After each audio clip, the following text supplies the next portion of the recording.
Okay, Dr. Gifford, questions from our viewers via our website. I kind of like this question because I think it's a window into how parents are trying to cope with H1N1 and all the questions. And this is very specific. My 18-year-old daughter, she writes, received the H1N1 nasal spray vaccine today. After she had it done, she reported that a small amount came out. How do I know that she received enough of the vaccine? I didn't really follow the question. Basically, what came out? I'm sorry, you got to some of the again. mist. Some of the mist. What came out? Some of the mist came out of her nose. Oh, okay. So she was a little. She's concerned that maybe. All right, gee, I see that it's kind of trickling out her nose. Is it not effective? An 18-month-old or 18-year-old? Writes an 18-year-old. She got the seasonal flu? She says it was the H1N1 nasal spray. She must be not in Rhode Island, because we're not giving out the nasal spray to 18-year-olds. She might have mistyped. So that's why I was. I'm sorry. That's why I was thrown. So well, let's talk about that. So MIST is for 10-year-old and under. Well, MIST is licensed. There's two different types of vaccine.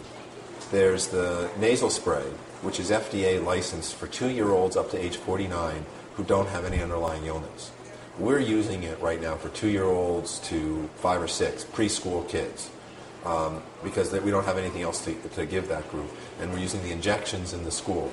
The other version is the injection version. The nasal one, squirt in the nose, right. The injection, shot in the arm. If she meant 18-month-old, although 18-month-old has to get a shot. So certainly 6-month to a 5 or 6-year-old need to get the vaccine. If they're 6 months to under 2 years of age, They should be getting the shot. 2 and over, they can get the nasal spray for that.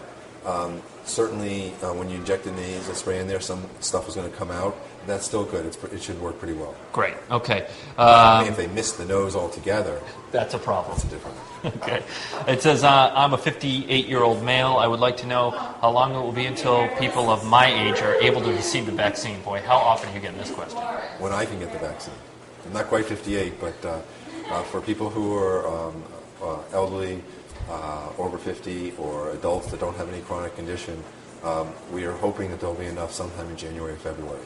But we're letting the pregnant women, kids, and healthcare workers, and then adults with chronic conditions go first, because those are the high-risk groups. Besides calling their doctor every single day, how are people going to know? We'll announce that. Please don't call your doctor every day to know that. I mean, certainly, I can tell you right now, the chance of there being enough vaccine before January 1st for that group, the elderly or healthy adults, is very, very, very small, and we will publicly announce that.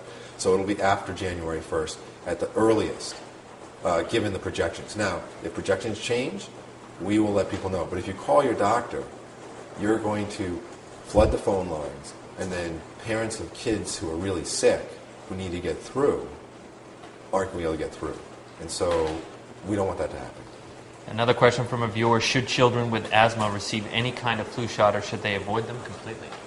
Children with asthma should absolutely get the flu shot. They should get both the seasonal flu shot and the H1N1 shot. They should get the actual injection, not the nasal spray, because kids with asthma, they say, should not be getting it with that. Because it's an active virus? It's an active virus, and in some of the trials in very young kids, it made the asthma a little bit worse. Final question from a viewer. Why did my 13-year-old son's pediatrician say the CDC was not testing for H1N1 anymore? And she goes on to describe that child had a fever, all the symptoms of H1N1. Is that the CDC's policy, not to test until one is very, very sick? Well, a couple of things. We're testing mainly a sample of people. So if there's 100 people in a school absent, we're only testing 5 or 10. And if they're all coming back positive, we don't need to test all the rest. We know that's what it probably is. The other thing is that the test results take 2 to 3 days to come back. And so for clinical purposes, decisions about antivirals, Tamiflu, or other things really should be based on your symptoms and your medical conditions, talking to your doctor. The test results don't help. Great. Thanks, Dr. Gifford. Appreciate it.